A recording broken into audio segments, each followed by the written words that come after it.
कहानी जंगल मिशन खुफिया ऑपरेशन। आज की कहानी है एक खुफिया मिशन की जहां छोटे जानवर बन गए हीरो।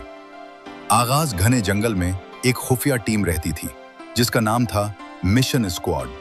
इस टीम में थे चूहा चिनू, खरगोश, बनू, बिल्ली, मियाओ, बंदर, टिप्पू, गलहरी, चिकी।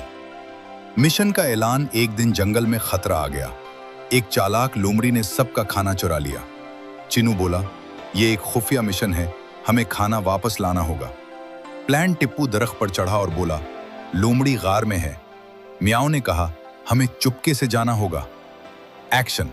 बनू तेजी से आगे बढ़ा। चिकी ने रास्ता साफ किया। चिनू ने नक्शा बनाया। खतरा अचानक। लोमड़ी जाग गई। कौन है वहां? मुकाबला। मियाओ ने चालाकी से ध्यान हटाया। टिप्पू ने ऊपर से चीजें गिराईं और चिनू ने खाना उठा लिया। कामयाबी। सब भागकर जंगल वापस आ गए। लोमड़ी कुछ न कर सकी। इख्तिताम। चिनू मुस्कुराया। टीम वर्क ही असल ताकत है। मॉरल। अकेले नहीं, मिलकर हर मुश्किल जीती जा सकती है।